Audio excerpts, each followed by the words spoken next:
Boa noite, professor. Tudo bem? E aí, tudo em paz agora? Conseguindo. Tudo bem, senhor? Tudo em paz, caminhando. Tudo bem. Boa noite, Daniela. Das possibilidades.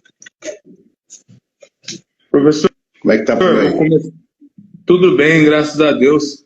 Boa noite, Carlos. Boa noite a todo mundo que foi entrando aí na live. Vou abrir o sextou aqui da forma que a gente sempre abre, beleza? Teve até uma pessoa que entrou, vai aparecer na live, porque a nossa live fica salva. Vai aparecer também na live aí a Maria Luísa.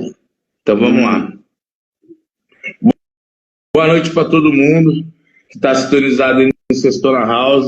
Hoje a gente vai conversar com ele, que é professor público aposentado, conselheiro estadual da APOESP, militante dos movimentos sociais, fotógrafo, autor de literatura popular, nascido nativo de Taubaté, hoje reside em Pindamonhangaba. Eu estou falando do professor Silvio Prado. Boa noite, professor, tudo bem? Boa noite, Guido. Tá tudo bem. Obrigado pelo convite, viu? Prazer estar por aqui. Legal. Faz tempo... desculpa, pode falar. Não, siga. Não, eu ia falar que faz tempo que o Brito falava que a sua fala era necessária no canal, né? E a gente estava tentando agendar com o senhor que era necessário a fala do senhor aqui, e a gente agradece pela oportunidade de bater um papo com o senhor aí, e do senhor poder esclarecer algumas coisas que estão acontecendo aí na educação, né? E também falar um pouco do senhor, da história do senhor, da luta do senhor aí, né? Nesse caminho aí.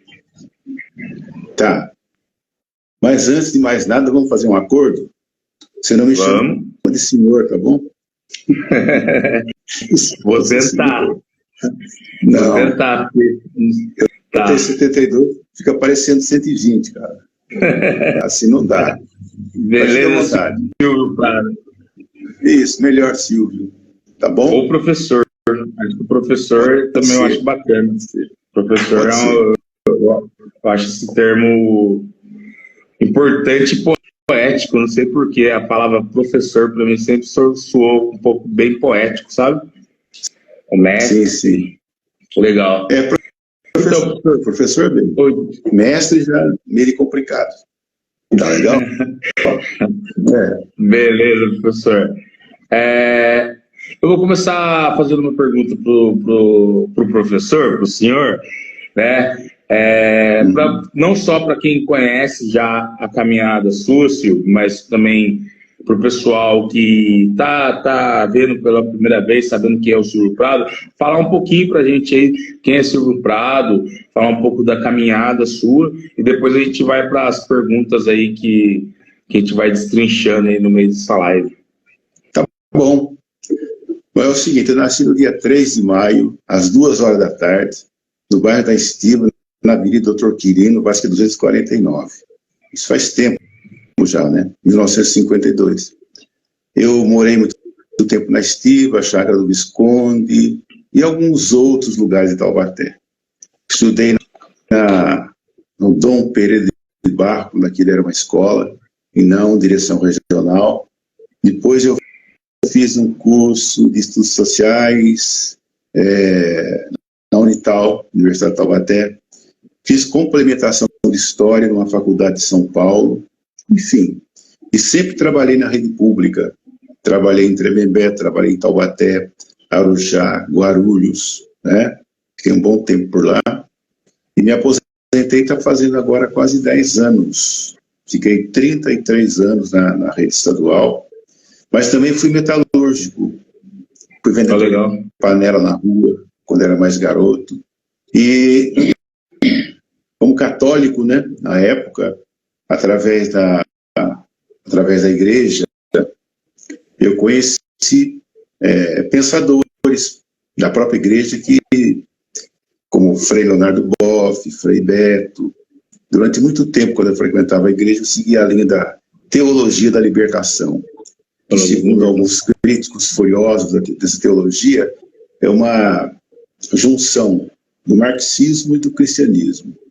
Até hoje a teologia da libertação ela é menos perseguida hoje, mas ela foi perseguida muito pelo João Paulo II. Sim. Mas foi interessante que depois da teologia da libertação, depois da militância da igreja, eu já percebi que eu tinha um gosto pela política, né? Aí, com o surgimento do Partido dos Trabalhadores, eu me atirei de corpo e alma, né? Ajudei a fundar várias agremiações do PT aqui no Vale do Paraíba. Eu fui candidato 3 vezes pelo Partido dos Trabalhadores, não ganhei nenhuma, só ganhei experiência boa. E de lá para cá é isso, é essa luta permanente em defesa da educação, em defesa dos direitos sociais, né, dos direitos dos pobres, dos oprimidos, porque o Brasil é um país injusto, né, camarada? É um país injusto. E alguns setores, ou a maioria da população, grande maioria, principalmente a população negra, sofre as consequências de questões muito mal resolvidas, como a questão da abolição, né? Nossa independência é uma coisa feita de qualquer maneira. Então o Brasil muda, mas não muda, e o sofrimento permanece. Então essa consciência eu fui tomando desde os 14, 15 anos, que tem alguma coisa errada nesse país que a gente vive nele. Eu não vou falar tudo porque é muita coisa, mas eu sei que aos 13 anos eu percebi que alguma coisa estava fora do eixo. Só fui entender isso depois, lá pelos 25, depois de muita leitura, muito debate, de que o Brasil precisa ser refeito, né? Ser refeito a partir de baixo. É a grande luta de hoje ainda, transformar esse país. Na sala de aula, eu procurava adaptar o meu trabalho a essa perspectiva que eu tenho, de mostrar para o aluno, como eu quero mostrar para toda a população, que nós precisamos passar por transformações profundas para sermos, de fato, um país independente, uma democracia. Sem isso, nada feito. Foi isso que eu falei hoje, lá numa escola do Bonfim, nessa semana, nesse mês da consciência negra, fui conversar com eles, olha, tem que mudar a partir de baixo. Sim. Os sinais da escravidão estão presentes ainda, né? Ainda no Brasil, muito forte. É preciso romper com isso. E novembro é o mês preferencial para discutir essa questão. Não é só a questão do negro, a questão da independência nacional. Porque sem independência nacional, sem democracia, os negros e os pobres em geral ficarão nessa mesma situação de hoje, sofrendo muito e sem perspectiva. Essa, em razão, em síntese, né? Esse é o sentido da minha vida, né? Não é só isso, a vida tem mais coisas, a vida é ampla, né? É diversificada, é profunda. Mas o que me orienta na vida política é essa. Não fazer política por fazer política, mas fazer política para gerar transformação. E aí eu entendo que, nessa concepção, a escola pública é fundamental. Sem escola pública de qualidade, oferecida a toda a população, nós não sairemos desse lugar de atraso em que a gente se encontra. Em síntese é isso. Sim. E, professor, interessante quando o senhor fala que esse agente de transformação, esse agente transformador, o professor, ele é um agente, na minha opinião, ele é um agente de transformação. Eu queria saber do senhor, desculpa, vou tentar não falar o senhor, mas eu gostaria de saber a fala sua sobre o que é ser professor no Brasil. Olha, quando eu me interessei pela educação, eu achava assim que a gente tinha uma capacidade mágica de mudar as coisas, né? Depois que eu trabalhei 33 anos, então durante esse trabalho, eu fui percebendo que o problema é mais embaixo. O professor não pode ser, por exemplo, tarefeiro do Estado. Ele trabalha com o Estado, mas ele não é um tarefeiro do Estado. Ele tem que ter liberdade de cátedra. Ele tem que entender aquilo que o Paulo Freire já falava, que o aluno, quando vem para a escola, ele traz o saber dele também. Não é a escola que vai preencher o aluno como se fosse um banco, uma educação bancária, mas é a comunhão de saberes que vai fazer com que haja um saber que faça com que a história ande para frente. Dentro de uma escola, hoje muito mais do que antes, a burocracia é tão grande, tão complicada, que muitas vezes não são poucos professores que acabam levando a profissão no banho-maria. porque é preciso comprar briga todo dia sobre coisas completamente dispensáveis, né? Hoje, por exemplo, eu tenho até uma tristeza quando eu acompanho a rotina do professor, porque hoje se faz uma coisa chamada massacre sobre o professor. Eu tenho no estado de São Paulo um professor categoria O que não tem direito nenhum, sabe? Você tem, por exemplo, essa metodologia nova de administrar uma escola, que faz com que um professor concursado, que tenha 10, 15, 20 anos, ele só vai dar aula nessa escola se o perfil dele for do agrado do diretor. Então chegamos nessa loucura toda. Então um camarada que se preparou, que passou num concurso público, que apresentou os créditos dele, se ele escolhe uma escola, mas se o diretor não gostar muito do jeito que ele penteia o cabelo, vai para outra.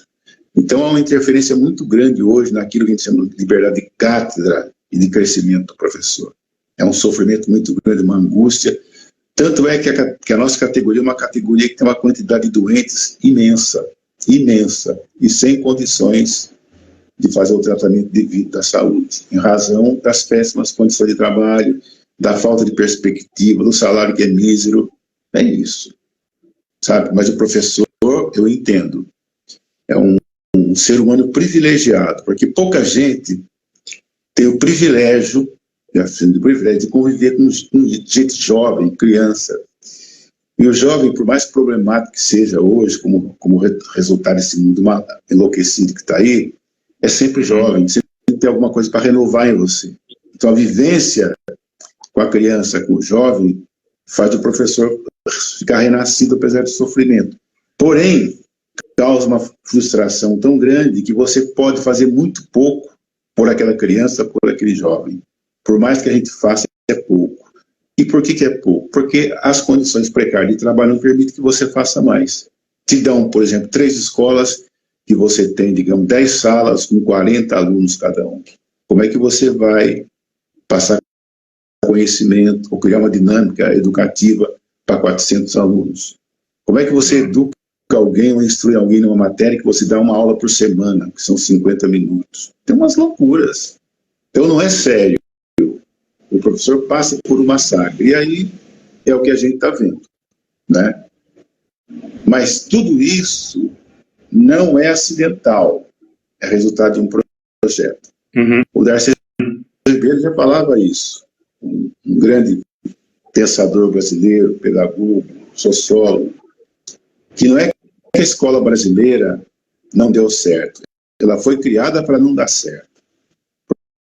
Porque o poder da educação é tão grande que se você realmente fazer com que a criança, toda ela, branca, negra, pobre, rica, tiver acesso ao ensino público de qualidade, esse país se transforma.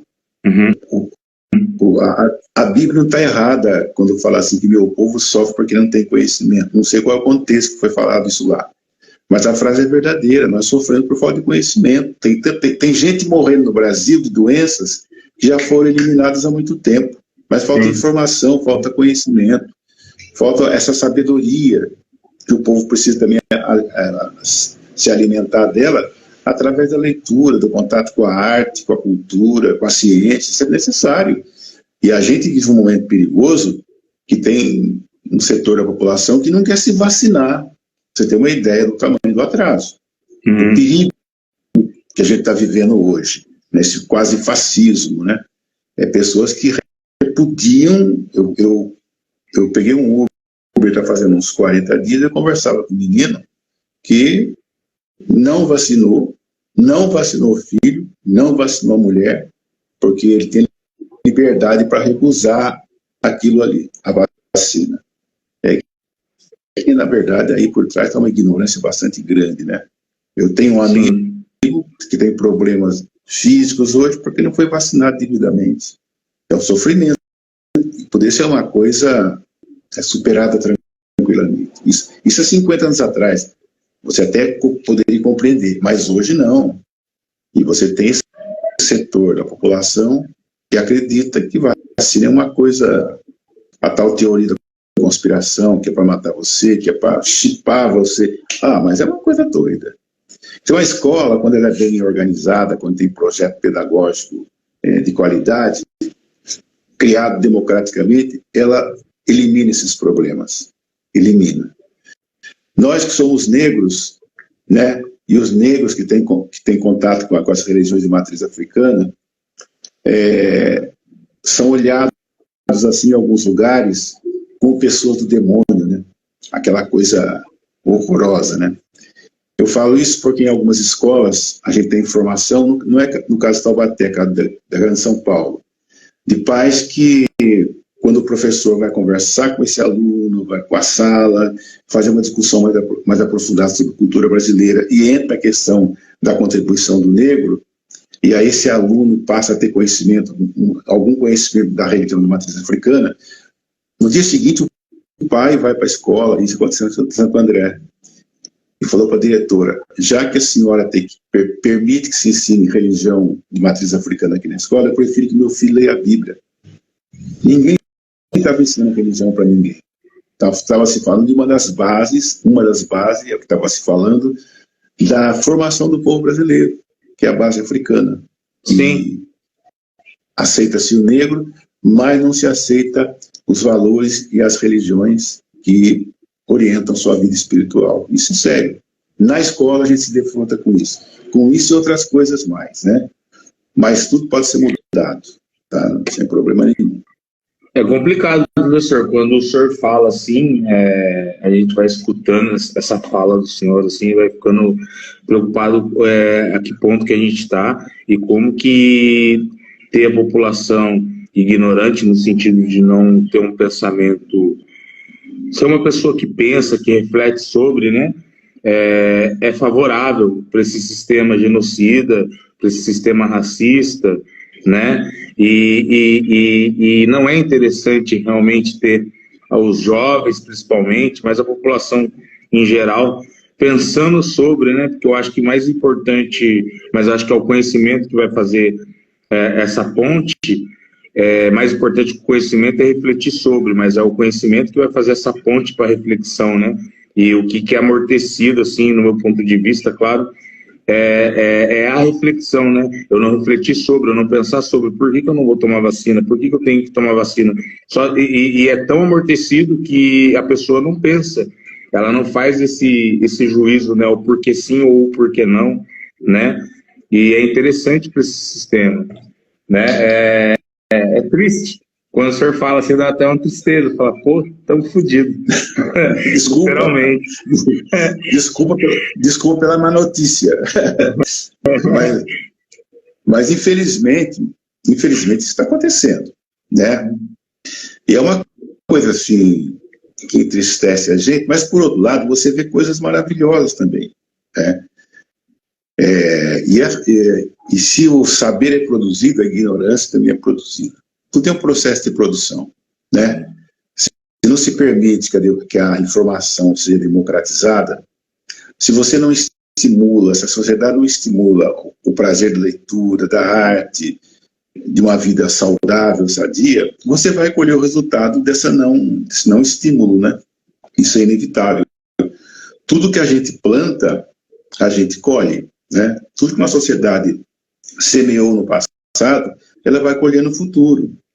Então, por exemplo, se a gente olha países que estão assim, avançados no processo educativo, é porque eles perderam um pouco de tempo, gastaram tempo estruturando o que está sendo colhido agora.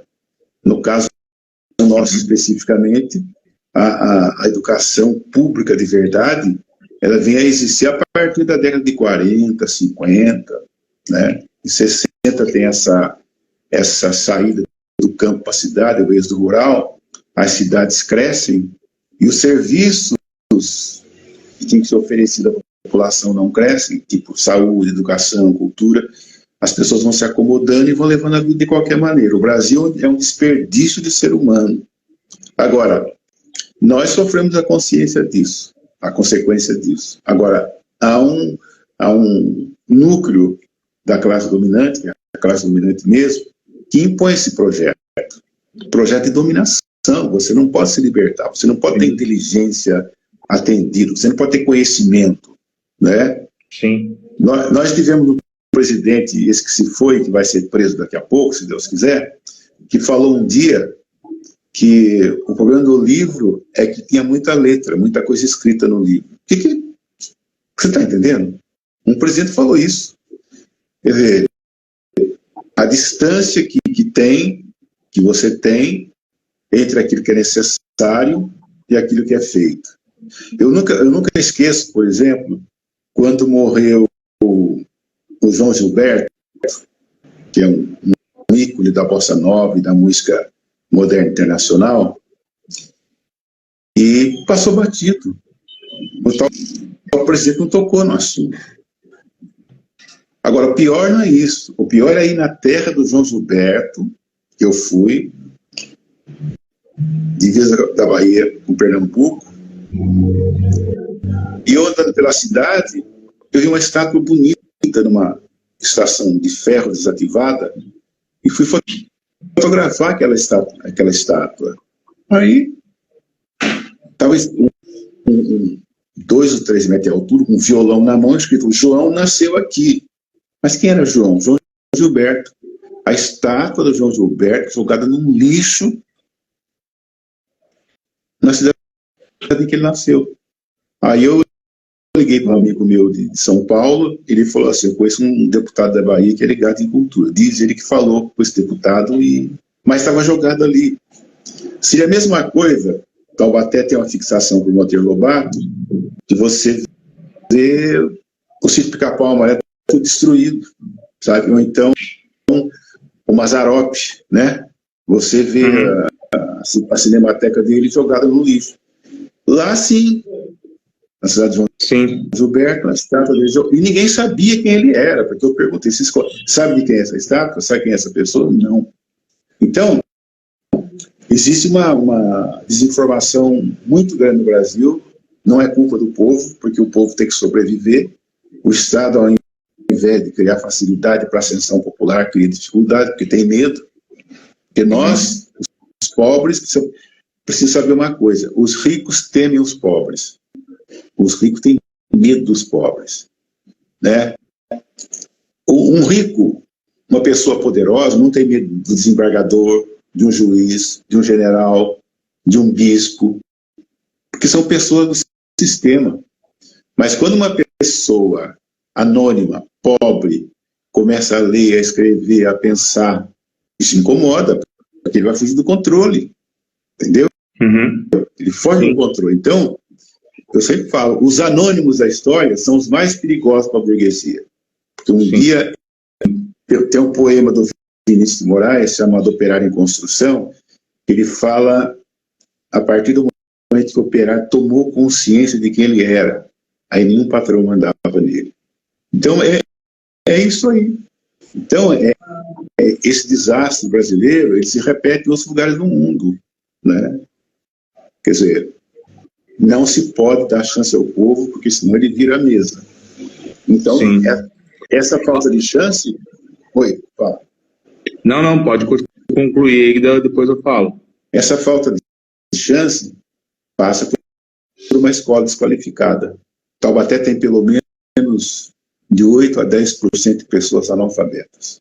Isso é dado do IBGE.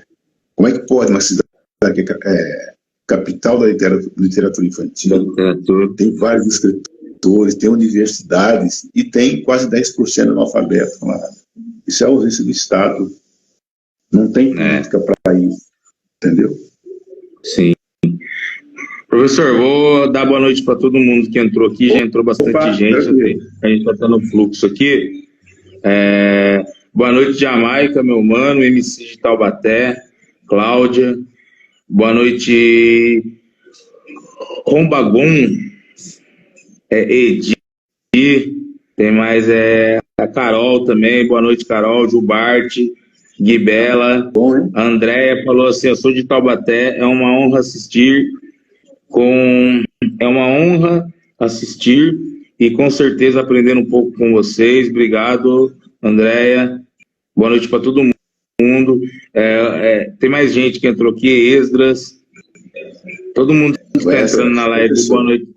Boa noite para todo mundo aí. Hoje a gente está conversando com o professor Silvio Prado. Professor, o senhor é conselheiro conselheiro estadual da APOESP, né? Isso. Eu gostaria de perguntar para o senhor quais são as lutas que o sindicato enfrenta nos dias de hoje para garantir os direitos dos professores. É a luta de vida e morte. Porque de 90 para cá, com esse surgimento do neoliberalismo, o sindicato virou, já era, né? Mas se transformou no inimigo mortal dos interesses das pessoas ricas, né? Então a primeira coisa que o sindicato tem que fazer é lutar pela sua sobrevivência, porque todo dia é uma paulada em cima do sindicato. Nós temos hoje, para ter uma ideia, mais professores, quase empatando, me parece, e professores temporários, professor O, do que professores concursados. O Estado evita colocar professor concursado na sala de aula. E as lutas que a gente tem passam mais ou menos por tudo que eu falei aqui já. Uhum. Teve um determinado momento que nós lutamos muito fortemente em Taubaté contra a municipalização do ensino. Foi um tempo em que a prefeitura construiu escola municipal na frente da escola estadual. Era muito mais fácil para ela fazer um acordo com a escola estadual, usar o mesmo prédio. Ela preferia construir outra escola. Construiu cada escola horrorosa, que as escolas da prefeitura do Taubaté são horrorosas, porque são mal feitas. Passe em frente, digamos, do Jaques, lá na Estiva, e vai em qualquer escola ou creche municipal, de qualquer lugar de Taubaté, e veja a precariedade que é. Baixinha, mal ventilada, tudo sem graça. Mas eles fizeram naquela competição, naquele momento, porque tem que fazer obra, entendeu? E obra prevalece a empreiteira, né? Favorece. E as empreiteiras sempre deixam um pedacinho para os caras que a contrataram, né? Então, houve um tempo que nós lutávamos contra a municipalização. Nós lutamos permanentemente para que o governo estadual pague o piso salarial nosso, que foi aprovado há mais de 10 anos. E a gente, uma luta permanente, até para ganhar, digamos assim, as perdas inflacionárias que possa repostar nosso salário. Então é uma luta permanente, sem contar a luta pela qualidade do ensino mesmo, a luta por uma escola que atenda de fato os interesses da classe trabalhadora, uma escola que abra no período noturno e atrai as pessoas, mesmo adultos que queiram estudar, né? Enfim, é uma luta permanente, uma luta para que as verbas da educação elas não sejam suprimidas, não sejam diminuídas, como aconteceu em São Paulo.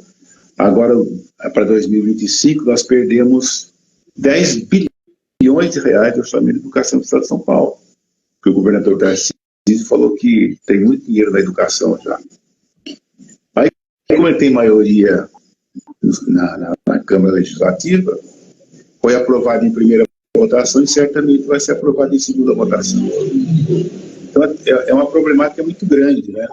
A luta nossa pela qualificação do professor em todos os sentidos, a luta nossa para preservar o IANSP, que é um sistema de saúde que nós temos, e nós custeamos, mas na verdade o governo botou a mão e é ele que dirige, não dá ouvido para a gente. Então tem toda uma luta, lutas históricas até, né? E a nossa luta contra a escola sem partido, que é essa escola militarizada, essa escola cívico-militar, que de cívico não tem nada, mas de militar tem tudo. Essa escola burra que eles querem pôr em Taubaté, em todo lugar. Então tem vários campos de luta, vários campos de luta. Agora, chega uma determinada hora que se a sua determinação não for grande, você desiste, dá desânimo. Porque educação é uma coisa tão sublime e necessária que quando você vê a educação tão maltratada, né, a gente pergunta o que vai ser desse país, né? O que vai ser desse país? Se fala muito, por exemplo, em cobrar mensalidade nas escolas públicas, universidades, por exemplo, se fala muito. Essas coisas, tem coisas que falavam antigamente, ninguém dava bola, e hoje aconteceu. acontecer. Sim. Né? Então tem que ter cuidado com o que a gente propõe hoje, porque amanhã a gente vai ter que colher os frutos do plantado hoje. Mas a nossa luta é uma luta duríssima, cara, duríssima. Você dá uma manifestação de rua, aí passa um camarada do carro, chama você de vagabundo. Você não pode lutar por... Quem luta por direito no Brasil é vagabundo. Vandalismo. Você coloca 3 mil professores na Praça da República e tem 800 policiais seguindo você, toda uma tropa de choque. Como se cada professor tivesse armado com um lança-chamas, revólver, pistola. Entendeu? É para atemorizar, né? É isso. Isso prova uma coisa que eu falei para os garotos hoje lá. A gente não tem ainda democracia de verdade. É uma democracia na fala. Porque eu falava, se você tem 54% da população, ou 55%, e essa população é negra, e ela tem mínima representação no parlamento, nas formas de governo, isso não significa que o negro não queira participar da política. É que para os brancos, o caminho está mais em conta, mais facilitado. E para as pessoas pobres, negras, até porque... esqueci o nome que se dá, a memória está muito ruim. A dificuldade de você eleger parlamentares negros, vereadores negros, é muito grande, porque é um setor da população bastante pobre e que não tem, e não recebe o mesmo apoio, não tem a mesma estrutura que outras candidaturas têm para competir. A gente pega, por exemplo, na Bahia, que é uma população majoritariamente negra, mesmo lá a representação dos negros nos parlamentos não é significativa. Então aqui, imagine, eu conheci na minha vida aqui em Taubaté, olha, eu acho que 3 ou 4 vereadores negros, não mais que isso. Doutor Arnaldo, um rapaz que foi amigo meu, que mora na Baronesa, o tio Crides, mais um... Adalgisa. Não lembro o nome. Oi? Adalgisa. Adalgisa. Ai, já melhorou. Cheguei a 5. Não é verdade? Isso é resultado da estrutura econômica nossa, que é desfavorável. A gente não tem democracia. O fato de você votar e ser votado não significa que essa democracia é completa. O fato de eu estar conversando com você aqui abertamente, ninguém por enquanto está dando um tiro na gente por causa disso, não significa que tenha democracia. Democracia é muito mais que isso. É você ter oportunidades iguais, né? Sim. É você poder comprar uma casa e não ter que pagar 50 anos na prestação da casa e você morre os filhos continuam pagando. Então essas facilidades todas que existem para uns, não tem para todos. E no caso da educação, também, sabe? Sim. Tem que se estudar muito, tem que ter muita determinação. E, claro, você tem que lutar pelo seu ideal, mas também não pode morrer pelo seu ideal. A vida não é só trabalhar, estudar e buscar um espaço de projeção na sociedade. A vida é você viver bem, trabalhar bem, estudar bem, dormir bem. Ah, mas isso não tem que ser assim, então não vale a pena a vida. Por que lutou tanto tempo contra a escravidão? Para continuar escravo aqui? Né? Não tem sentido. Então a gente tem que imaginar a vida como um lugar de prazer, de alegria, de conforto, de satisfação. Por mais que ela não seja, você tem que criar esse significado. Agora, quando você tem barreiras, quando você tem estruturas que impedem o prazer, a realização, nós temos a obrigação de destruir isso aí. Mudar a sociedade. Se torna mais difícil. As pessoas possam ser felizes. Professor, vou fazer umas perguntas aqui, ó, senhor. É uma pergunta que vai de encontro para a primeira pergunta nossa aqui também, dentro do... Acho que é a segunda, já a terceira, não sei. Por que o fechamento das salas no período noturno nas escolas estaduais? Ah, tá. Você lembra que eu falei que o Tarcísio disse que tem muito dinheiro para a educação? 10 bilhões de reais ele vai colocar em algum lugar? Então, é uma questão econômica do Estado, não falta dinheiro, não falta. Acontece que, vou voltar há 3 anos atrás, o Paulo Guedes, era o ministro da Economia do governo Bolsonaro, ele falou assim, pobre não precisa fazer universidade. Não sei se alguém se lembra disso. Ele falou. O que ele falou é uma coisa corrente na cabeça da classe dominante brasileira. Por que instruir a população pobre? Por que dar conhecimento para essa gente? Eu estou lembrado que eu trabalhava numa escola em Taubaté, e no intervalo, numa janela, eu peguei um livro, estava lendo a biografia do Lenin, liderança da Revolução Russa. E eu fui para a biblioteca, é um livro de 1.400 páginas, que eu levei 2 meses para ler, porque não tinha tempo. Aí a minha diretora foi até a biblioteca, o que você está lendo? Nossa, você lê muito, você vai dar aula para esse povo aí, esse povo não precisa de conhecimento. A minha diretora falou, não precisa de conhecimento, esse pessoal vai ser balconista, não precisa conhecer tanta coisa assim. Já está brincando, até cortei a conversa com ela. Essa expressão dessa diretora, que era uma pessoa decente, cara, olha como ela pensava. É a ideia corrente na cabeça das pessoas que dirigem. O Estado não pode fazer tanto investimento, né? E educação não é para todos. Então você fica dificultando, cortando investimento. Educação não é gasto, é investimento. Por outro lado, tem aquilo que eu falei para você. Por que dar escola para essa gente? Eles pensam assim. De repente, essa história de educar dá certo e eles serão maus lençóis. Sim. Então, corta-se. É um crime, eu chamo de crime você fechar uma sala de aula à noite. O que o governo deveria fazer seria um bom trabalho de divulgação e convencer as pessoas que a escola é importante, que a educação é importante, criar facilidades para as pessoas irem para a escola à noite, de manhã, à tarde, até de madrugada se quisesse. Mas tem que ir para a escola. Nenhum país do mundo fecha a sala de aula, meu amigo. Aqui se Como fecha. que vai fazer? Oi? Como que o aluno que trabalha vai fazer? Ou ele vai parar de estudar, ou vai parar de trabalhar, ele vai parar de estudar. Vai parar de estudar. Sabe? Isso é grave, isso não pode ser falado com naturalidade, isso é crime contra o direito da pessoa a crescer na vida, expandir sua consciência, sua intelectualidade, isso é crime. O governador não tem direito moral para fazer isso, ele tem poder, está usurpando o poder, mas ele não deveria fazer isso. As pessoas querem educação, acabou. Alguns querem diploma, poder se acertar na vida, tudo bem, mas tem que passar pela escola. A escola é tão importante, mas tão importante na vida das pessoas, que as pessoas que percebem a importância da escola e o poder que ela vai dar, que o conhecimento vai dar para as pessoas, que elas criam essa dificuldade. Aí vem com uma história que está, olha, a justificativa, não sei de qual escola em Taubaté, tem que fechar à noite porque não tinha segurança no bairro. Ô meu, para aí, coloca a polícia lá. Olha, o que é isso? Segurança? Então, se fosse assim, no Rio de Janeiro, por exemplo, toda a escola estava fechada. Tem escola que fica entre o tiroteio da polícia e do bandido e não fecha. Né? Então, isso não é justificativa.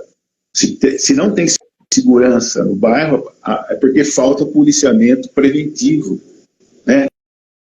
Então, se eu não sinto a presença do Estado no bairro através da polícia militar ou da polícia civil, se eu sou ligado ao crime, eu vou deitar e enrolar. Na medida em que o Estado está presente, isso diminui. Não é desculpa para fechar a sala de aula.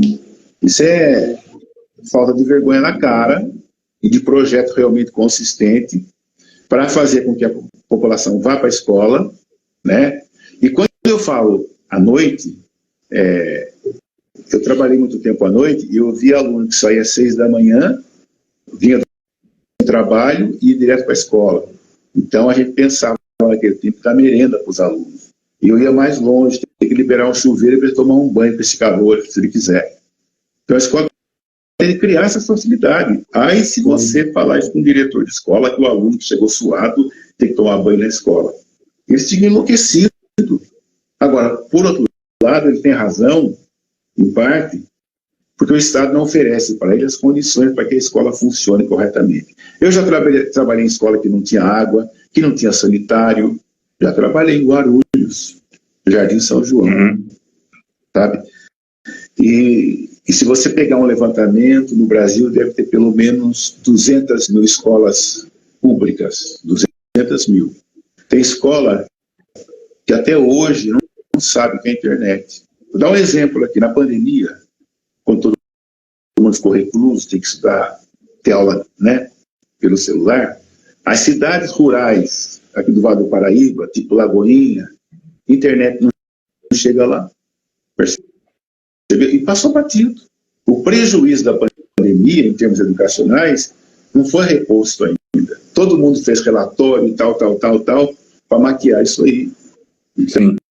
Então, aqui em Taubaté, na zona rural, tem bairros que não tem internet. Como é que você vai criar um sistema de trabalho, de ensino, em cima da questão da internet, se você não tem ela oferecida para todo mundo? Onde tem é muito caro, né? Nem todo mundo tem um celular de qualidade. Então, são problemas que têm que ser resolvidos. Se quiser fazer educação, meu amigo, você não vai ter descanso, você vai ter que trabalhar mesmo, fazer um projeto nacional de ensino, uma escola com características nacionais, que absorva a cultura brasileira, que vivencie essa cultura, que faça com que a experiência de vida que os alunos tiveram venha para dentro da escola. Tem que seguir um pouco Paulo Freire, né? Que as pessoas odeiam, né? Que a classe dominante odeia, porque ele tem uma visão parecida com isso, muito mais avançada que isso daqui, né? Sim. Ele olhava, ele falava que não, essa educação bancária, onde o professor chega e coloca tudo no aluno. Não, tem que ser, a construção do conhecimento tem que ser coletiva, é isso mesmo. É fazendo que a gente aprende a fazer, né? Aí tem mil teorias pedagógicas, educacionais, que esses caras querem ver no inferno, mas na escola não. Ô, professor, deixa eu te perguntar, o governador, para ele tomar essa decisão, ele em algum momento consultou a comunidade escolar? Nunca. A última coisa que ele olha é a comunidade escolar. Esses governos, Tarcísio é o exemplo máximo disso, o Serra não foi diferente, o Alckmin não foi diferente, o Fleury não foi diferente, o Covas não foi diferente, mas o Tarcísio consegue ser pior que todos eles. É um animalzão, sabe? É um cara cru, um militar, né? Eu não tenho simpatia por militar, porque os poucos militares inteligentes que apareceram na história do Brasil foram poucos mesmo. E esses caras formados com essas academias militares no Brasil, para você ter uma ideia, coisas da década de 60, que ninguém ensina mais no mundo, tipo Guerra Fria, são matérias das academias militares brasileiras. Como é que um cara doutrinado dessa maneira se transforma em autoridade pública através do voto? O que ele vai colocar? Ele não tem outra visão de mundo, de vida. Para ele, pode perceber, quando ele foi fazer a privatização de uma empresa, a primeira escola que ele privatizou, a primeira empresa que ele privatizou, ele pegou o martelo, que tem que bater para simbolizar, e quebrou o martelo. De tanto bater, parecia um doente. Uma coisa horrorosa. Então, ele não conversa mesmo. A última coisa que essa gente vai fazer na vida dele é perguntar para a vítima de seus projetos se é aceito ou não. Ele não pergunta, impõe. E outra coisa mais também, escola pública é um grande balcão de negócio. Tá? Então, certos governos aproveitam para vender mercadoria, comprar e vender mercadoria de seus amigos. Agora, a escola em si, o prédio, a escola virou uma mercadoria, porque teve um leilão agora, no finalzinho do mês, que leiloou um lote de escolas para a iniciativa privada administrar. A empresa que ganhou o primeiro leilão, sabe qual é a especialidade dela? Administrar cemitério. Ela não tem experiência pedagógica, escola, nada. É um grupo que administra cemitérios. Então, acho que entregou, se é para matar, entregou para o grupo certo, né? É para matar a educação. Complicado, professor. Até a forma de fazer é uma forma debochada, né? Uma forma debochada. É uma forma debochada de esculachar mesmo a população e falar assim, ó, a gente que manda aqui, né? É estranho. Sim. É muito E veja estranho, o que cara. você pode fazer, né? É. O Esdras aqui... Oi, pode falar, professor.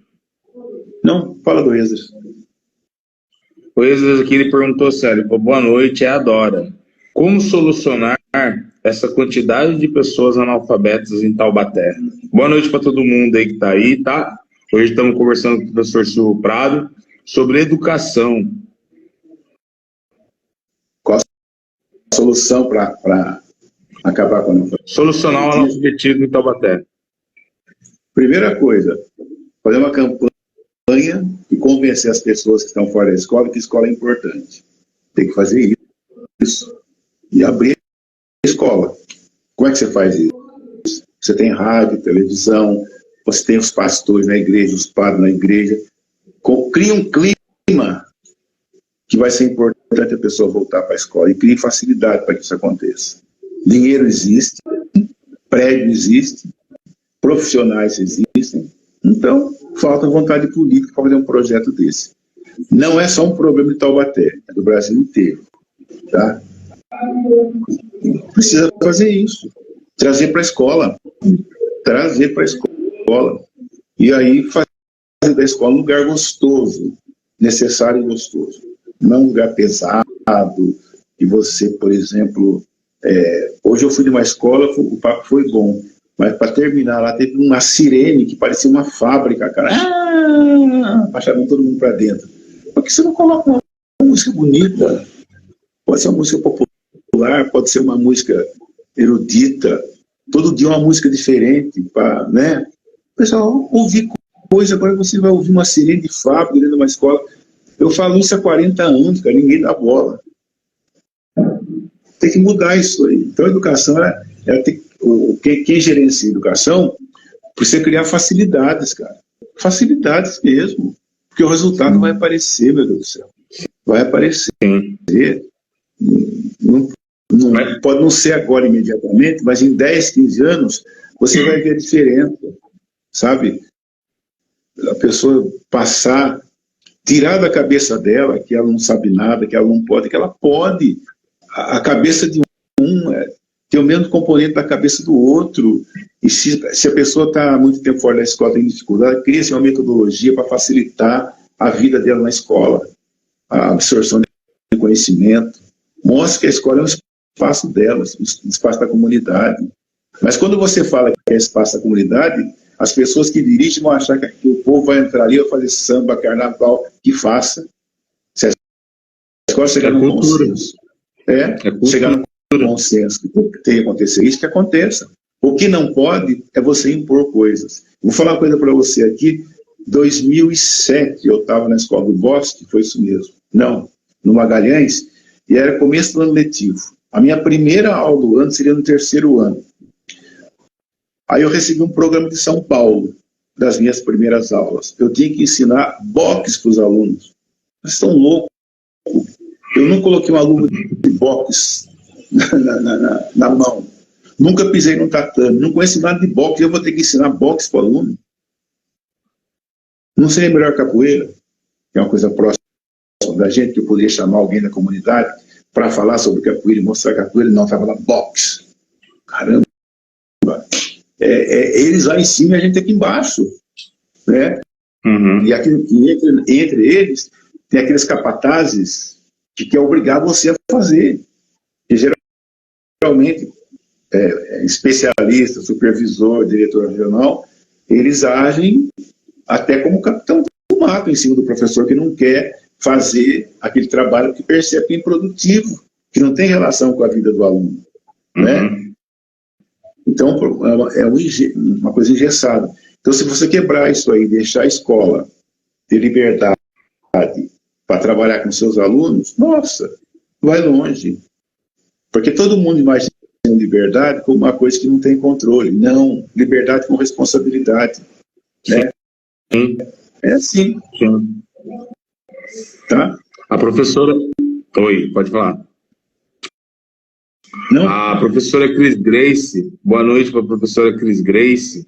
Ela falou: cheguei tarde aqui, mas queria muito saber do Silvio. Afinal, na sua opinião, como professor, prejudicados pela direita no executivo e legislativo, como professor, prejudicados pela direita no executivo e no legislativo, votam nesses indivíduos. Falta consciência de classe? Falta, claro. Eu acho que o professor, como trabalhador, é vítima dessa direitização do pensamento político brasileiro. Agora, que o trabalhador que não frequentou tanto escola, que não tem um diploma na parede, que não leu tanta coisa, se comporte assim, eu não me escandalizo tanto. Agora, um professor que passou por uma universidade, que leu, se leu muito, leu pouco, não sei, mas que passou por debates em salas de aula, que passou por trabalhos que ele fez para prestar, né, o trabalho final de curso dele. Não se justifica. Eu tenho vergonha, me envergonha e também me revolta saber que tem professores, vou falar claramente, que é bolsonarista, né? Que é bolsonarista, que bate no peito, e é professor de história ainda, não é de história que esse cara estudou. Onde é que ele se formou? Quem debateu com ele alguma coisa? Então, é complicado isso daí, dói na cabeça da gente. Agora, é preciso uma luta muito grande, porque a questão não passa só pela sala de aula, né, pela formação do professor. Tem a ver também a história dele fora da sala de aula.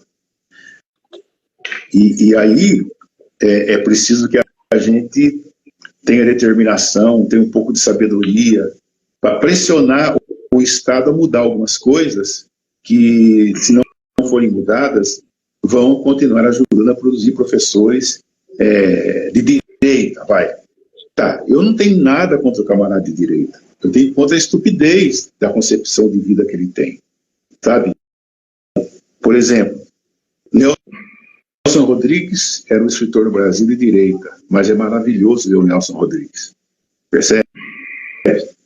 Agora, quando você pega um professor de direita, que você vai conversar... encontrei um professor bolsonarista que era capaz, que foi capaz de falar para mim que tinha que acabar com o Ministério da Cultura no Brasil. Mas como? Porque não serve para nada o Ministério da Cultura. Eu falei, gente, você está enlouquecido. Como é que você conversa com uma pessoa assim?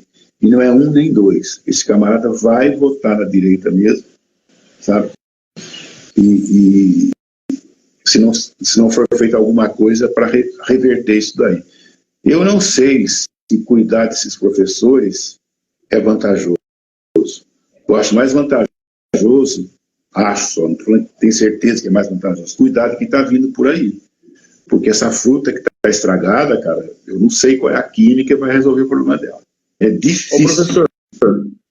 Professor, desculpa interromper o senhor. Quando o senhor fala assim, né, que daí o senhor encontrou o professor bolsonarista, tudo, e tem uma visão estúpida, na minha concepção, é uma visão estúpida, né?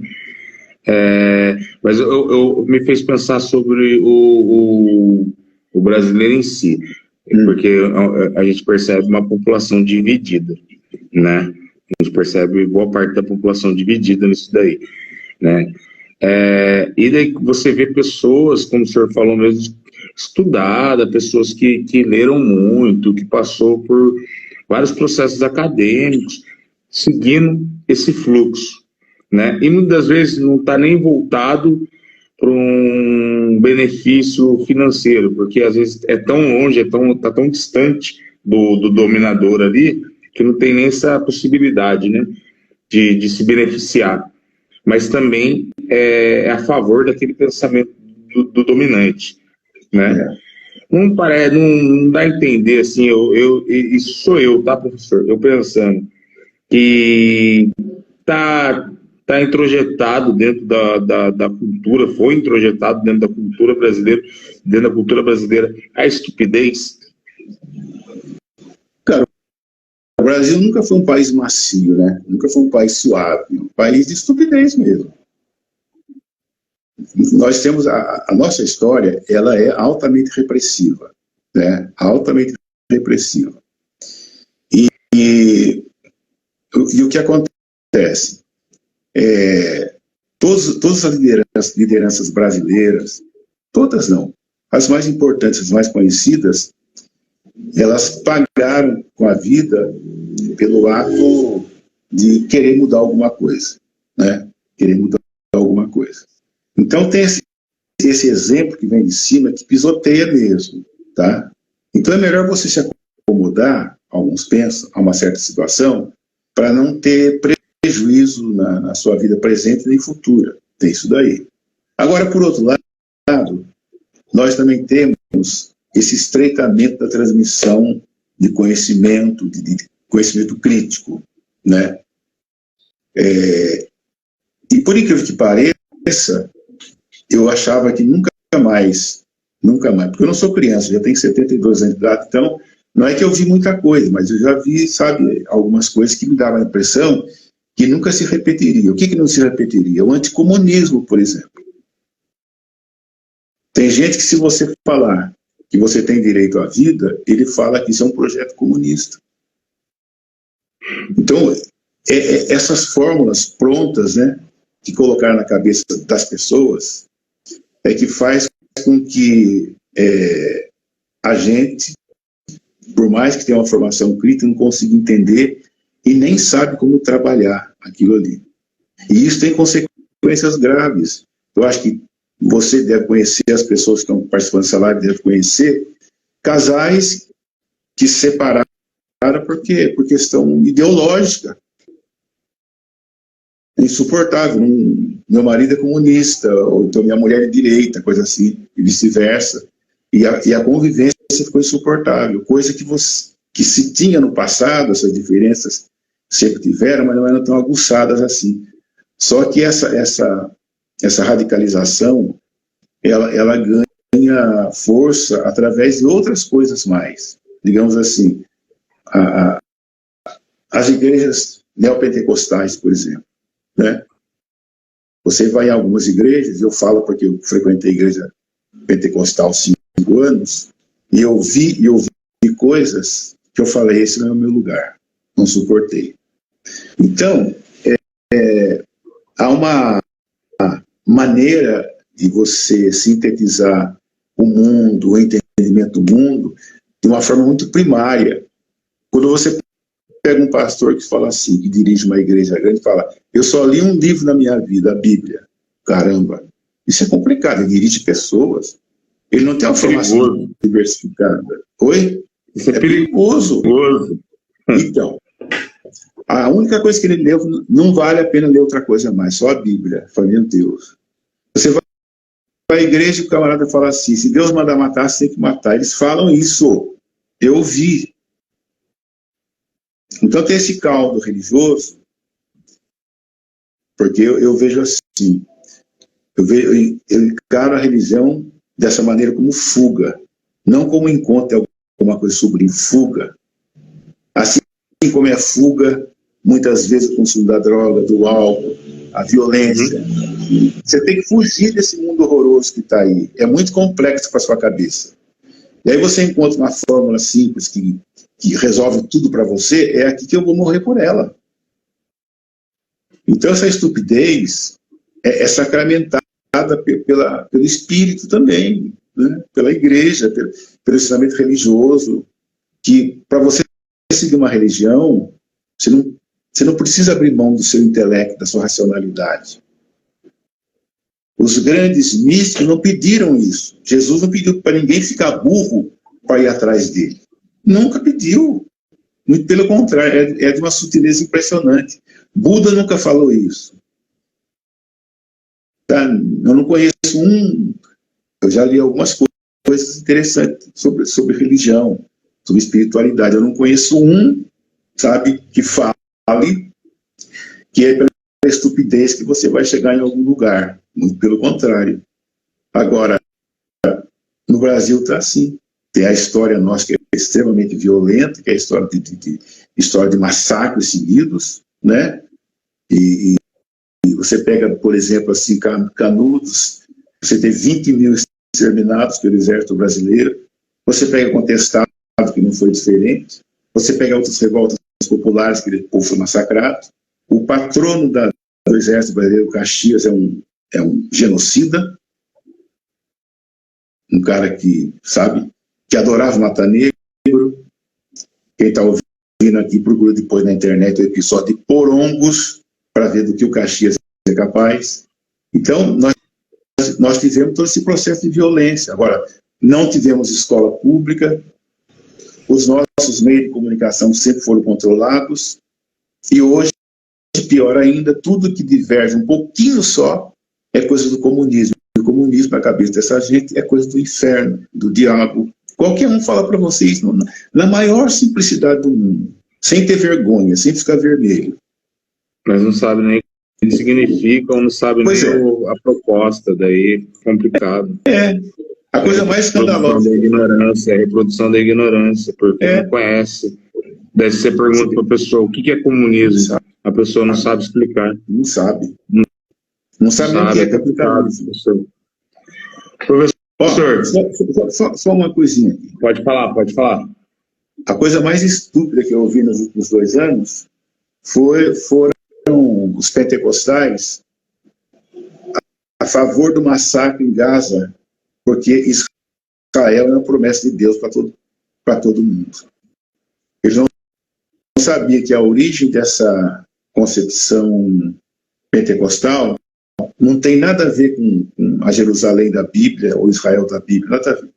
É mais uma ramificação do pentecostalismo americano que tomou o mundo todo, e esses evangélicos brasileiros, alguns falam assim, eu sigo o meu destino na vida, meu caminho é o que vem de Israel.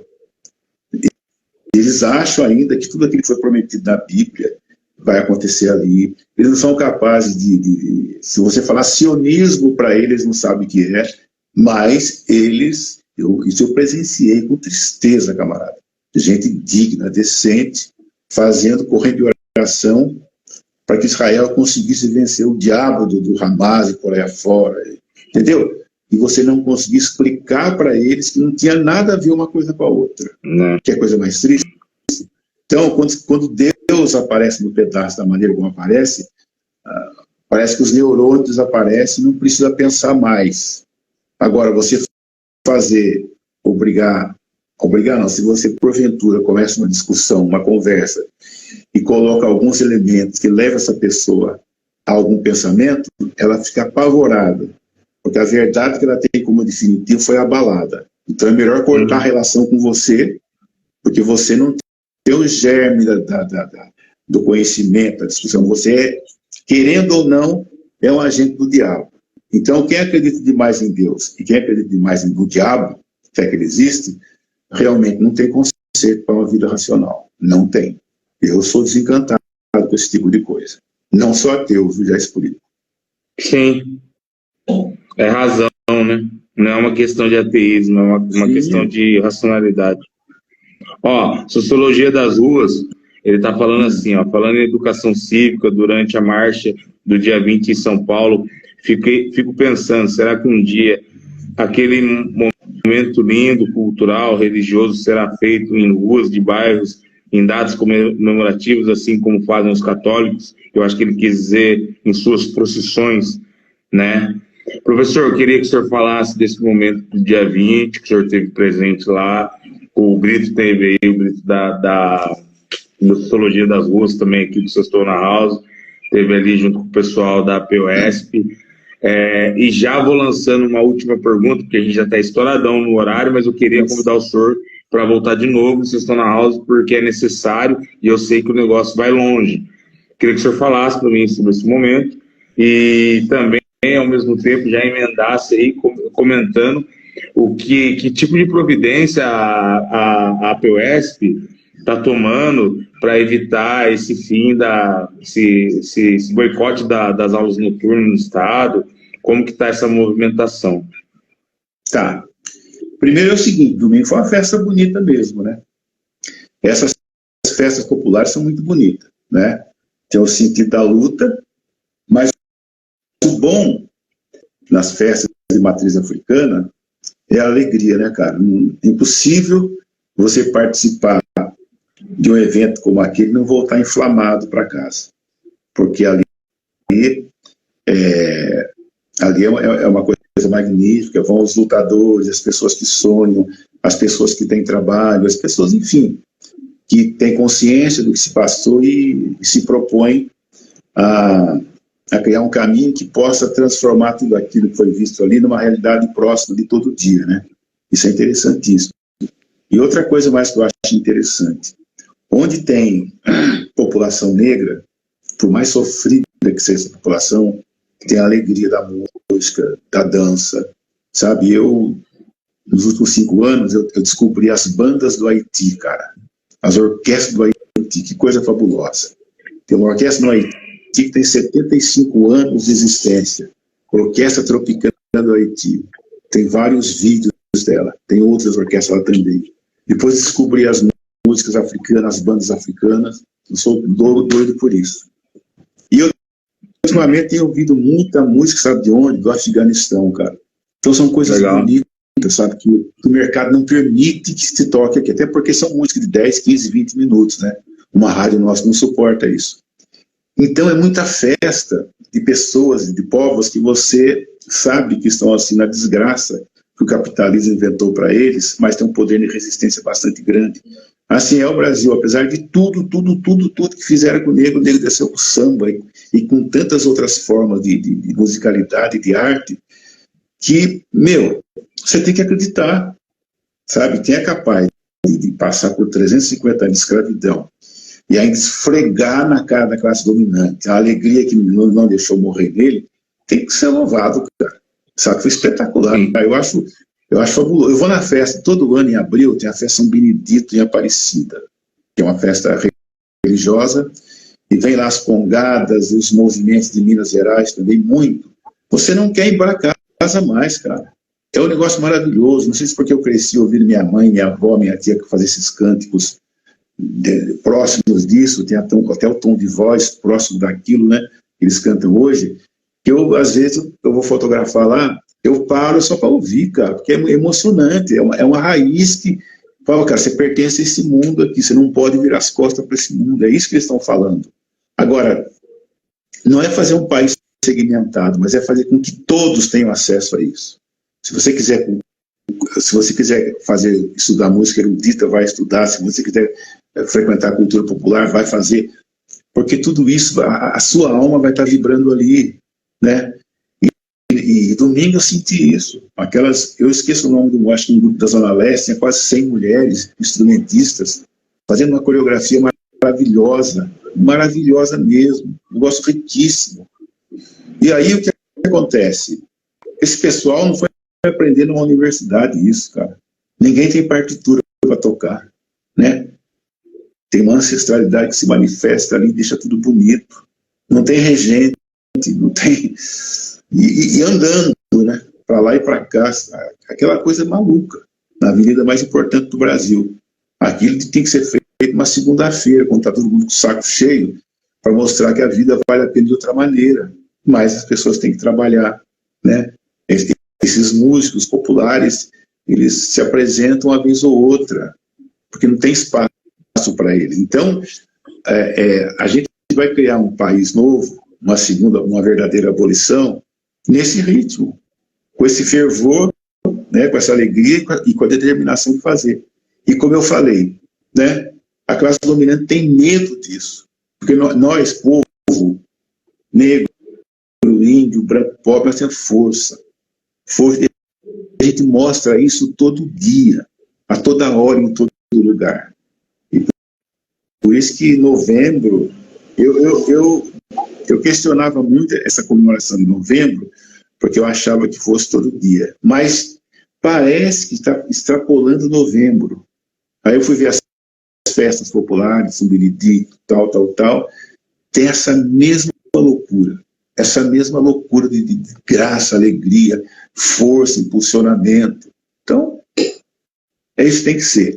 Agora, você perguntou o que a POS está fazendo para tentar conter essa... Olha, cara, a POS Eu vou falar uma coisa aqui que muito professor fala para você assim: a POS não faz nada pela gente. Fala, não faz, né? Então pega seu salário e tira pelo menos 70% deles, porque 70% quem te deu pelas lutas foi a POS, né? Se não houvesse as mobilizações que não são tão grandes agora, se não houvesse pressão de todo tipo, pressão pela imprensa, pressão pelo jurídico, pressão pelas cobranças a deputados, enfim, denúncias permanentes, a gente estaria hoje muito pior, né? E essa questão das salas fechadas à noite em Taubaté, isso não é difícil de mudar. É só o povo se organizar mais, fazer movimentos massivos, contundentes, que o poder dá um passinho atrás. Esse pessoal, quando faz alguma coisa, eles sempre acham que a gente pode, né, resistir e alterar alguma coisa. Agora, a resistência nossa tem que ser maior, tem que ser bem mais forte, tem que ser mais consistente, mais alunos, mais pais, mais professores, sabe? Ocupar todo o espaço como esse daqui que está sendo muito bom. E a gente não pode ter ilusão de falar para 500 milhões de pessoas. Fala para aquelas pessoas que estão perto de você. Tenta fazer alguma coisa. Tenta mobilizar. Tenta encostar na parede, contra a parede, as autoridades. A autoridade você não pode tratar de mansinho. Não tem que ser estúpido com ela, tem que ser firme. Porque quantas vezes você vai numa Câmara Municipal conversar com o vereador e ele vou dar um exemplo aqui, tentar encurtar. Eu morava num bairro lá na Estiva, numa região da Estiva, começou a ter muito assalto. Aí eu fui na Polícia Militar. Aí falei o nome do lugar que eu morava, o tenente tirou uma abaixinada da mesa, eram 100 assinaturas que há 40 dias atrás tinha ido para a mão dele, pedindo a mesma coisa que eu pedia. Estava engavetado, né? E por falar em engavetado, permite que eu faça o seguinte: vou cobrar agora um camarada chamado o presidente da Câmara em Taubaté, Alberto Barreto. Ele engavetou há 18 meses um projeto que criaria o Conselho da Igualdade Racial em Taubaté. Pelo que eu fiquei sabendo, até sexta-feira estava na gaveta dele. Não colocou para votação.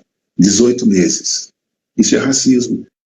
É a quarta vez em público que eu chamo Alberto de racista.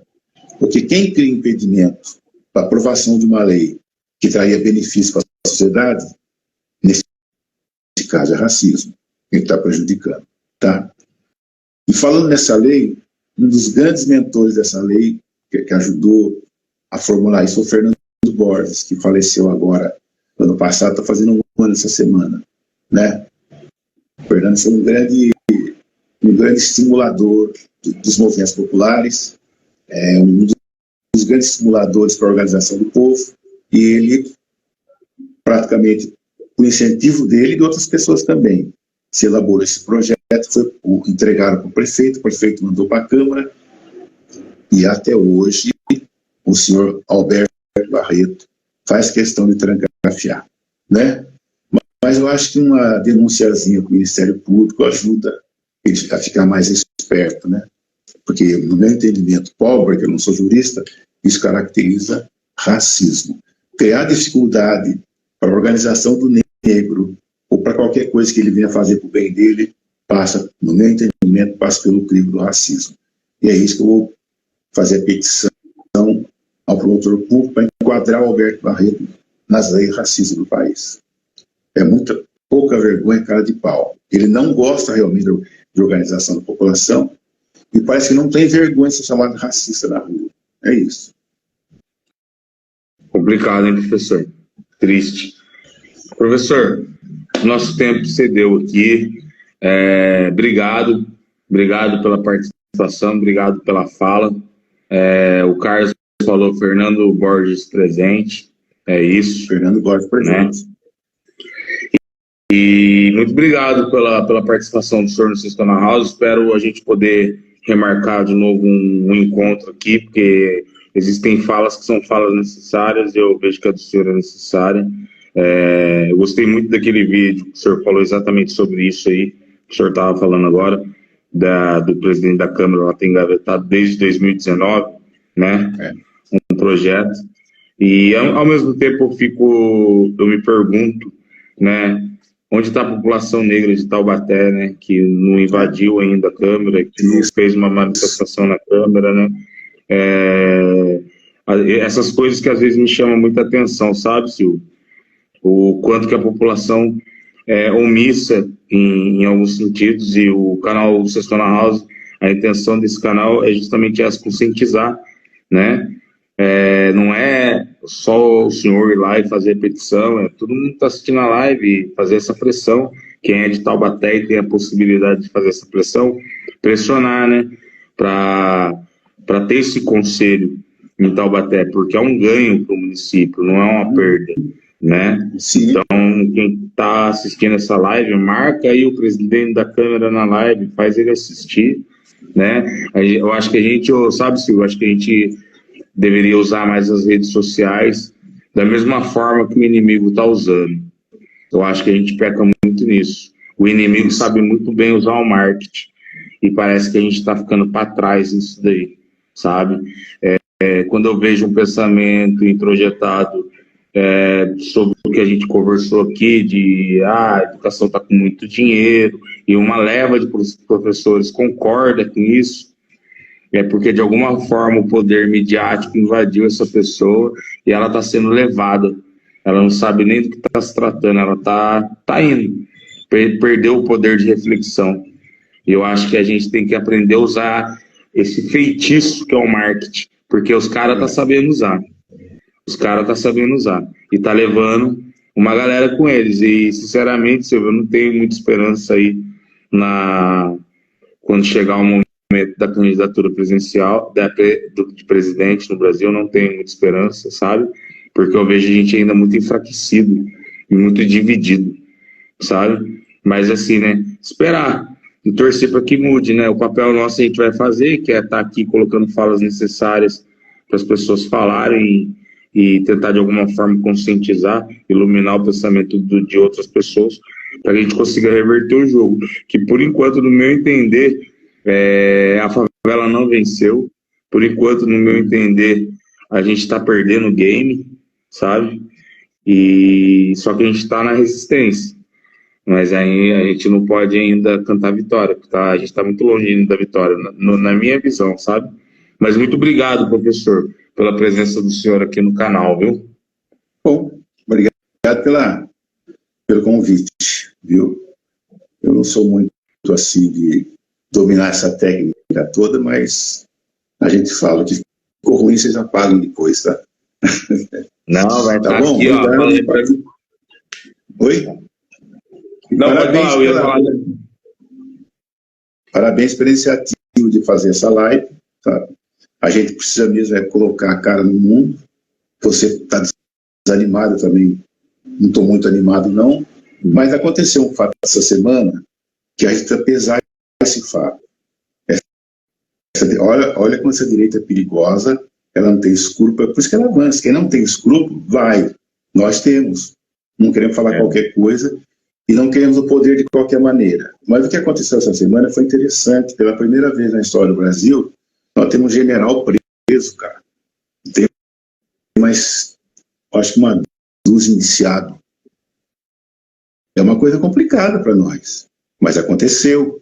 Então isso não é porque o Alexandre de Moraes é machão, é fortão, porque tem pressão popular também, porque a coisa foi muito escandalosa. Então, essa semana, eles foram para as cordas.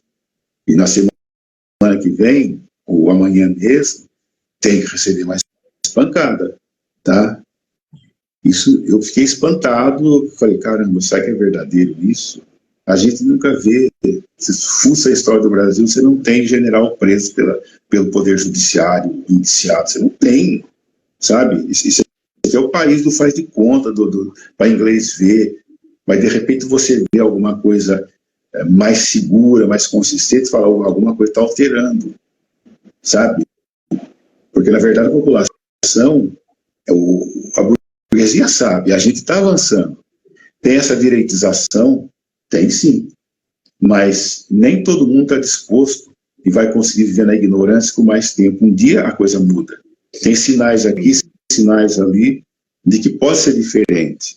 E essa semana para mim foi decisivo. Eu estava desanimado, eu falava assim, não vai acontecer nada. Caramba, não prenderam o cara, não condenaram ainda, mas indiciar, quem foi indiciado, para mim, nossa, é tremendo. E vamos em frente. A história é feita por quem avança, né? Somos a parte mais fraca, digamos assim, economicamente falando, mas somos a maioria. Um dia ou outro, os caras vencem uma batalha aqui, depois perdem outra lá, né? E daqui 20 anos eles vencem de novo e a gente... Até que você vai chegar num consenso de qualidade mais elevada, mais avançada, até que as coisas que são absurdas deixem de ser normais, o normal passa a ser normal de verdade, né?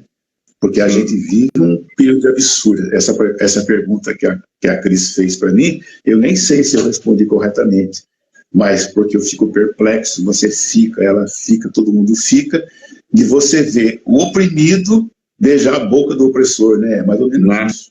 Então aí. Mas brigadão, hein? Se precisar de alguma coisa, sai por aqui. Tamo junto, professor. Obrigado a todo mundo que passou aqui na live.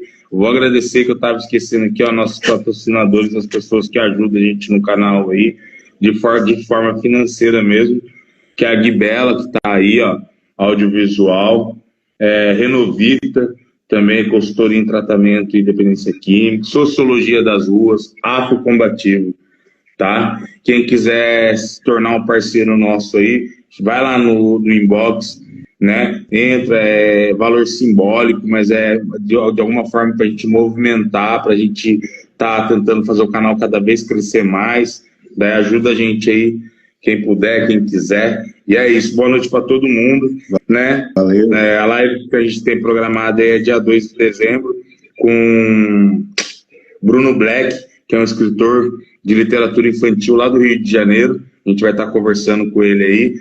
Obrigado, professor. Boa noite para o senhor. Deus abençoe. Muito obrigado pela live. Valeu. Obrigado também. Valeu. E eu vou encerrar aqui, da mesma forma como sempre começa, encerra com o artista. Eu vou encerrar aqui com o terrível ladrão de luz, meu parceiro. De cometa rasante, brilho constante, meus livros mais distantes, de roupa elegante. Eu vou pra rua, a vida é um instante. Pra rua, a vida é um instante. Cometa rasante, brilho constante, meus livros mais distantes, de roupa elegante. Eu vou pra rua, a vida é um instante. Pra rua, a vida é um instante.